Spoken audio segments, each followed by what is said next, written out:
చిత్ర, ఏమైంది? మార్నింగ్ నుంచి అలాగే ఉన్నావు. పర్లేదు చెప్పు చిత్ర, ఏమైంది?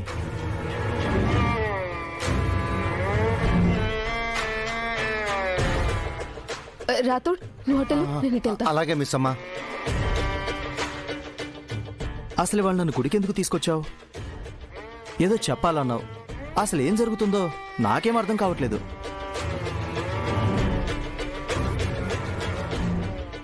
నన్ను పెళ్లి చేసుకుంటావా వినోద్? ఏంటి చిత్ర, ఏం తెలియనట్టు అడుగుతున్నావు?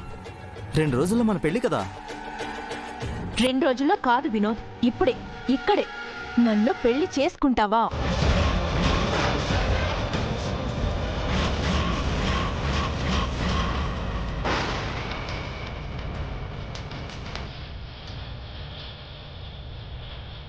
చెప్పు వినోద్, నన్ను పెళ్లి చేసుకుంటావా?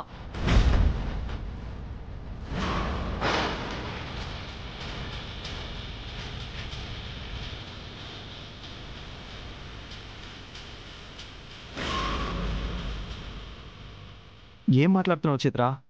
మనం ఇక్కడ పెళ్లి చేసుకోవడం దేనికి? మన పెళ్లి అన్నయ్య వాళ్ళు చేస్తారు కదా. నాకు నమ్మకం లేదు వినోద్. నాకు తెలుసు వినోద్, నీకు మీ అన్నయ్య అంటే ఎంత ఇష్టమో, మీ అమ్మ నాన్నంటే ఎంత గౌరవమో. కానీ వాళ్ళు నిన్ను బాధ పెట్టడం ఇష్టం లేక మన పెళ్లికి ఒప్పుకున్నట్టు యాక్ట్ చేసి నిన్ను నన్ను దూరం చేయాలని చూస్తున్నారు.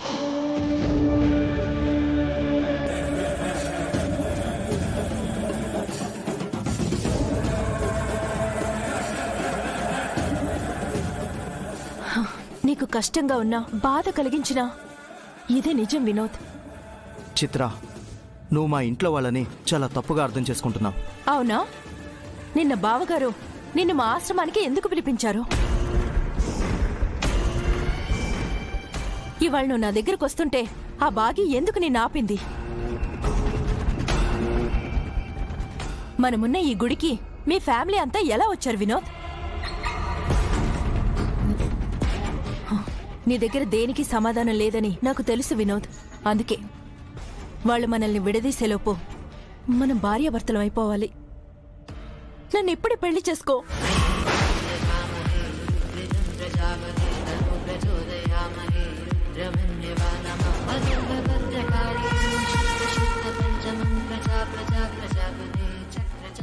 ఓహో, అయితే పర్లేదులే వినోద్. అనాథననే కదా, అర్థమైంది. నువ్వు అందరిలాంటోడివే కదా. అయ్యో చిత్ర, నేను చెప్పేది విను. నేను నిన్ను నిజంగా ప్రేమిస్తున్నాను. ఎవరెన్ని చెప్పినా నేను నిన్ను పెళ్లి చేసుకుంటాను.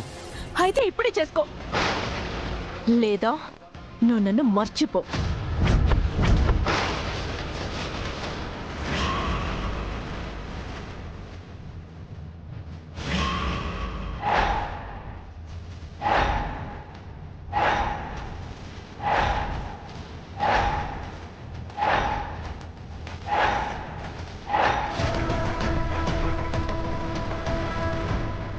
వినోద్, పెళ్లి చేసుకుంటావా, నన్ను మర్చిపోతావా?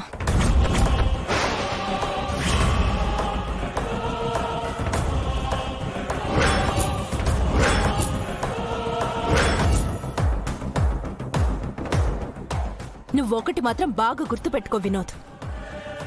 నువ్వు గనక నా లైఫ్లో లేకపోతే నా లైఫ్ ఇక్కడితోనే ఆగిపోతుంది. నా ఊపిరి ఆపేసుకుంటాను వినోద్.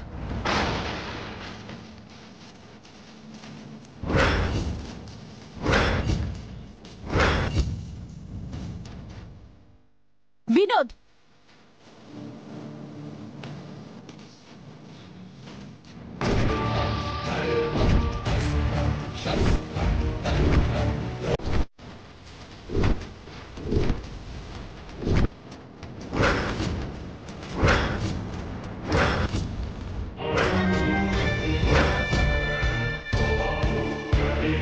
వినోద్,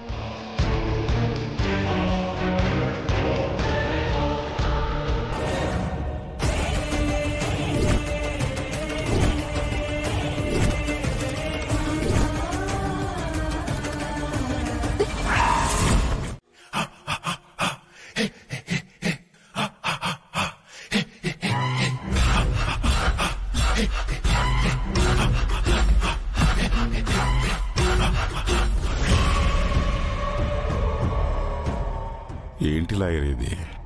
నీకు అప్పులిచ్చిన వాళ్ళందరూ నీ మీద చీటింగ్ కేసు పెడుతున్నారు.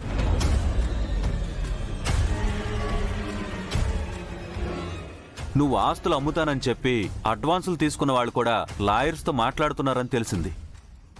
మనం త్వరగా ఏదో ఒకటి చేయకపోతే విషయం చేయి దాటిపోతుంది రణవీర్. రణవీర్, తర్వాత బెయిల్ కూడా రాదు. ఆస్తి ఇంకా నా దగ్గరే ఉందని చెప్పలేదా లాయరు? చెప్పా, కానీ అమ్మడానికి గాని అనుభవించడానికి కూడా పనికిరాని ఆస్తి నీ దగ్గర ఉన్నా లేనట్టే. డబ్బులు ఇవ్వకపోతే కోర్టులో తేల్చుకుందాం అంటున్నారు.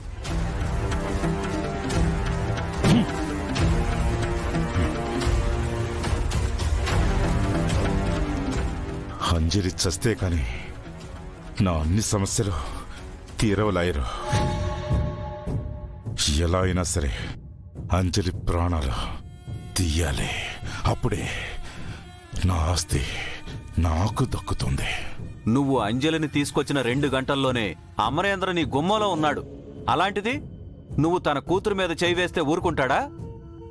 ఊరుకోకపోతే అమర్ మీద యుద్ధానికి వెళ్తా లాయరు. నాకు వేరే ఆప్షన్ లేదు. నా సమస్యలకి పరిష్కారం ఆ అంజలి చావు. ఆ ప్రాణం నేను ఎలా అయినా తీసుకుంటాను.